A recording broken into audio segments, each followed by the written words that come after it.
Gusto nyo ba na pati sa pag-travel nyo ay kasama nyo ang SB19? Well, sagot na po yan ng Love 123 Luggage X Camille. Baka naman kailangan lang ng visa travel powered by Love 123 Luggage X Camille. Kung want nyo ang grupo sila, meron siya. Pero kung gusto nyo rin na sila-sila or isa-isang bias ang nais nyo, ay meron din ang nasabi nga pong Love 123 Luggage X Camille na yan. Kaya naman sa mga nais nga po na mag-purchase, eto, bisitahin nyo na lang po ang nasabi nga pong Facebook na ito na napaka quality, no? Yung dating, pati yung maleta, makikita nyo na ang ganda, hindi ito basta-basta luggage lang.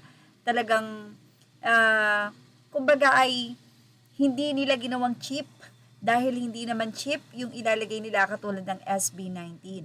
So marami na po ang nagtanong at tinatanong kung how much is it available in black po. So sabi nila, hi partner, siyempre i-DM po nila yan dahil medyo secret po at sa customer lang i-reveal kung magkano talaga yung price.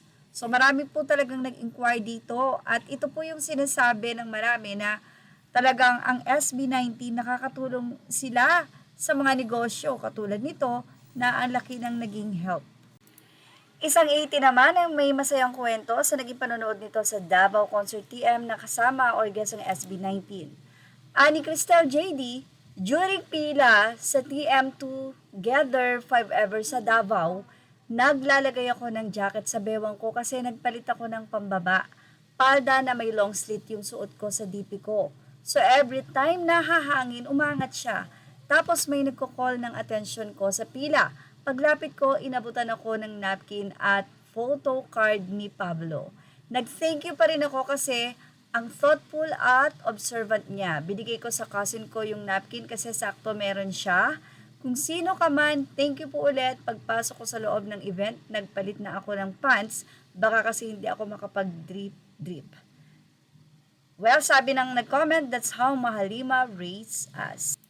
Anyway, isang fan naman, I think, ng SB19 or isang 18, ang ibinahagi ang naging mensahe before ni Vice Ganda about sa pagiging fan or pagiging tagahanga. Ipinaalala niya ito. Sa fans ng lahat, alam nyo yung mga ganap nyo, yung mga ikinikilos at mga sinasabi ninyo, dapat iniisip din ninyo kasi nakaka-apekto yan dun sa mga sinusuportahan nyo. Some fans really forget that their toxic behavior reflects on the people they support. If you can't act with respect, you're not defending them, you're damaging their image. Well, kahit kailan hindi natin naalala or walang naalala na pinutulan ng SB19 ang lahat ng ibinabato sa kanila. Bagkos kapag ini-interview sila, chill lang sila at magsasabi lang sila ng damdamin nila about dito. Pero tinetake nila ito as constructive criticism. Images are all credit to the rightful owners. Thank you for watching Showbiz Now.